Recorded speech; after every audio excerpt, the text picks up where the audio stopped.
One of the most physically imposing offensive linemen in Longhorn history, 6'5", 365-pound Leonard Davis was a consensus first-team All-America honoree, an Outland Trophy finalist, and Lombardi Trophy semifinalist as a senior in 2000. He went on to play 12 years in the NFL and earned 3 Pro Bowl berths. Davis played in 45 career games here at Texas, starting the final 20 of his career as left tackle. He played defense as a true freshman in 1997 and was moved to offensive tackle as a sophomore. Then, he paved the way for 3 consecutive 1,000-yard seasons by a Texas running back, opening up the holes for Heisman Trophy winner Ricky Williams in 1998 and Hodges Mitchell in 99 and 2000. Davis was selected 2nd overall in the 2000 NFL Draft by the Arizona Cardinals. He was UT's 5th top 2 pick in draft history, the first since Kenneth Sims went number 1 back in '82. He played his first 6 seasons with the Cardinals and started every game of his career.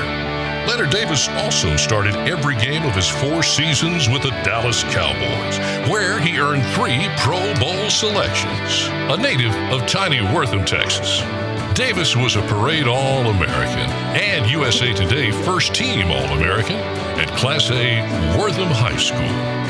He now resides in Arizona with his wife and 2 daughters. Ladies and gentlemen, Leonard Davis.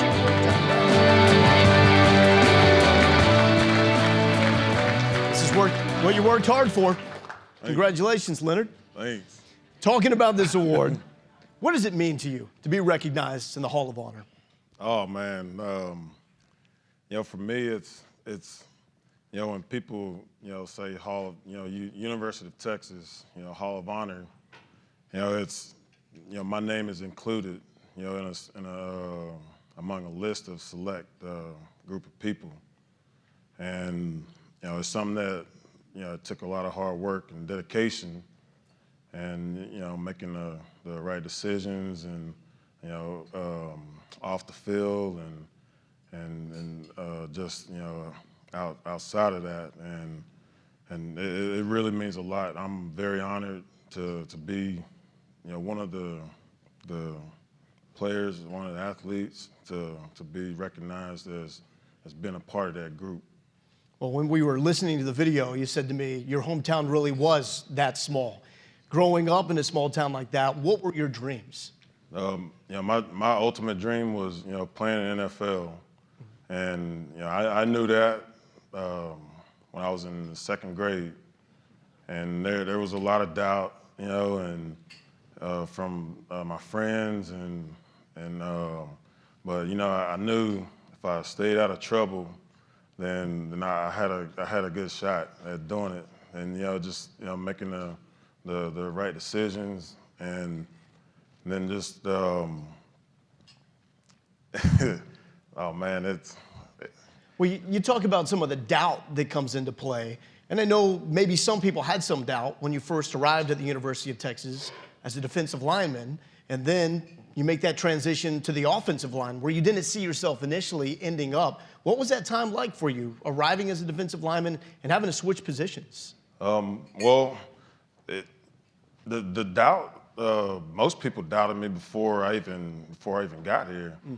Just because of the fact that I went to a small 1A school, and the question was, can he compete with these guys that play, at these bigger schools, these big 5A schools, and I always knew I could compete, and I knew I could compete with anyone that was out there on the field. And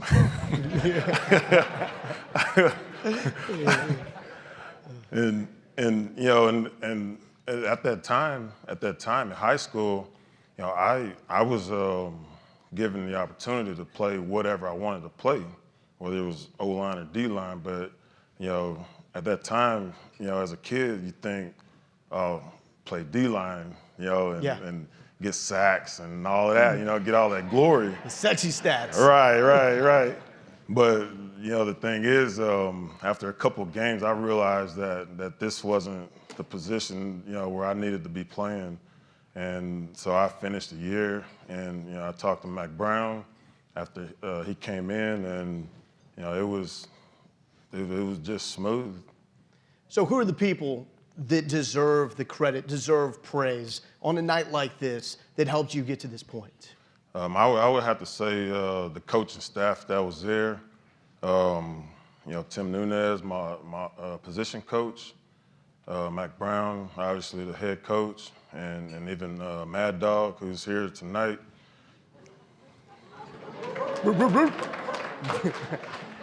And those guys, they really believed in me, and they worked with me, and any questions I had, they got answered, and with Mad Dog, it was some hard work. I'm sure. I'm sure. Yeah, it was a lot of hard work. But he's that guy that made you really believe that you can do more than what you really think. Mm-hmm. And so he knows that in order to affect someone physically, that he has to change their mindset mentally, and he did a really good job of that, because there were things that in a weight room that I was doing. I thought that was legit, and then he goes, "No, hey, throw that on there," and and at the time, I'm doubting it, but then I tried it. It's like stepping out in faith. You try it, and you see that you had success doing it, and then you're like, man, I can do this, and those. I mean, he's one example. I mean, there's other guys, like Coach Nunez. He actually took the time to teach me, how to play the game, how to be an offensive lineman, and just technique and all of that. I mean, they really. I wasn't just someone that they put out there to do a job. Yeah.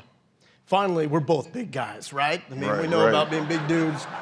But I understand that there's a lot more athleticism in your body than people give you credit for. What are some of the things that you can do that people may go, really? Leonard Davis is capable of doing that? I can still dunk a basketball. Really? Yeah. I can still do it even right now.